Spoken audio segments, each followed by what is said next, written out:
Hello, I am Mike Tenney, host of Pop Culture Catechism with Awaken Catholic, and this is Awaken the Word, a reading from the Holy Gospel according to Luke. Woe to you, Chorazin! Woe to you, Bethsaida! For if the deeds of power done in you had been done in Tyre and Sidon, they would have repented long ago, sitting in sackcloth and ashes. But at the judgment, it will be more tolerable for Tyre and Sidon than for you.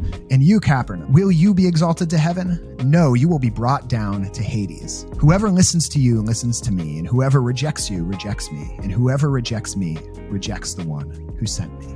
Okay, so there's a lot going on in today's gospel. What are all these town names? I'm going to unpack it a little bit because if you don't understand the history, it doesn't really make much sense. Why is Jesus like saying, woe to this town, but this town would be okay? So Chorazin, Bethsaida, Capernaum, those are towns with large Jewish populations within Israel at the time, or Galilee, where there's lots of Jewish people. So basically he's saying these are the children of Israel. These are the people that should be listening to God. But Tyre and Sidon are Syrian Gentile communities where there's not a lot of Jews. They're pretty much Gentiles, non-believers. And what he's saying is if they had seen me and if they had seen the miracles and the works that I'm doing, they would have come to faith. But you, the children of Israel, who are supposed to be God's people, you are hard-hearted and you're not hearing what God is doing.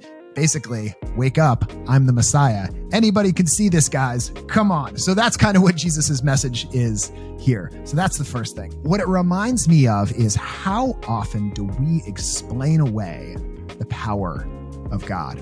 Oh, you got through that hard time, and during the time that is hard, we're praying. But then as soon as that hard time is over, I know at least I do, a lot of times I forget to pray. And I just think, oh, well, yeah, I got through it. And I forget that it's God that got me through. We have these moments in life where it seems like God shows up in really obvious ways to us. But then in times of doubt, it becomes very easy to forget what God has done for us. And so that's why when we read through the scriptures, especially in the Old Testament, one of the constant refrains is remember, remember, remember what the Lord God has done for us.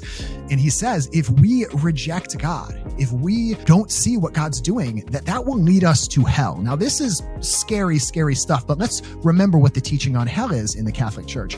Hell is not God saying, you bad, you sinner, you go to jail for punishment for a long time. What it says in the Catechism is that hell is a self-chosen separation from God. Jesus says, I did not come to condemn the world, but to redeem the world. But if you reject me, if you choose the dark rather than the light, that is what hell is. And that's what he's saying here. Whoever listens to you listens to me. At the end, he changes and he's speaking to his disciples. And he says, whoever rejects you rejects me. So if we reject the words of God, we are rejecting him and we are choosing hell. Today, may we instead choose the Lord.